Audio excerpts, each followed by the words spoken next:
We're looking at the PC screen right now.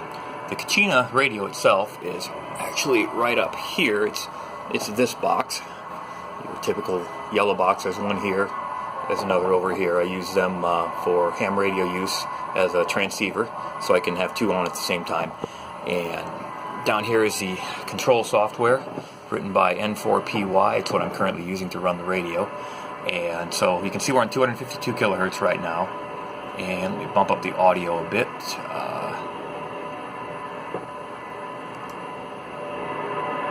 We're in a fade right now on Algeria. I've got the long wave channels here programmed into memory, so we're going to pop over here to 198 BBC. There we go. So right now BBC on 198 is armchair copy. It's great.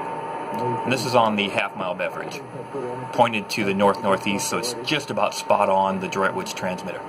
Now over here I'm going to switch over. My B antenna is the amateur radio inverted L for 160, the 170 foot of wire we talked about earlier. So here we go. Same station, the only thing I did is change antennas. It's gone. That's the difference between an engineered long wave antenna and a ham antenna that we're pressing into service. So we'll bring it back. Now the Beverage antenna is only 10 feet high. It isn't particularly high. Height doesn't buy you much of anything when you're doing long wave listening. So we've got some other antennas here on tap. So I have my high-tech antenna box here. It is literally a nut cam that I've put a switch in, nothing fancy. And so we're on the northeast right now. So if I cut it over to my east antenna, just a little bit of something, and that's about 1,000 foot of wire coming in on the east antenna. Pretty decent to the south. Now this is impressive. This is a wire run pretty much due south. It's about 600 or 700 feet long, and it's coming in quite well tonight. So a 600 foot wire is adequate to get you going. Back on some other directions.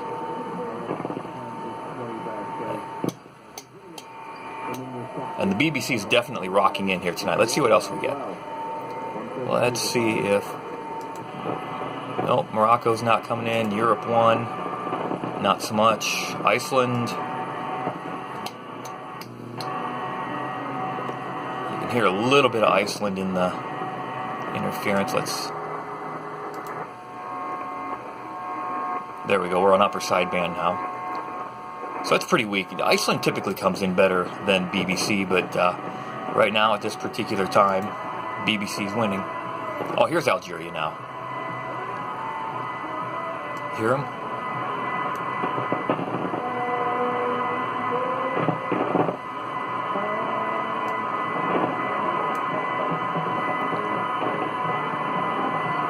There we go, they're grooving in. Now we're going to swap back to the inverted L, and it goes away. But look, the S meter here is still showing a solid S3. Really about the same indication we're getting from the Beverage, but the signal to noise is so much better on the Beverage. So let's see how it works when we kick it down to that south antenna.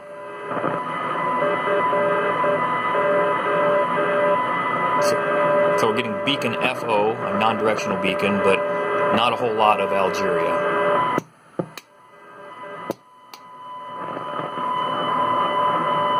I can hear a faint trace of Algeria there.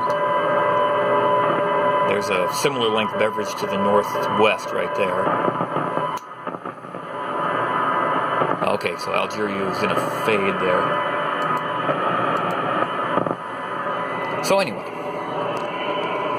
that is the difference between a long-wave antenna that's been specifically engineered to receive these frequencies and something that you might press into service from your ham antenna bank, and maybe why you have a hard time getting long-wave signals here with that method.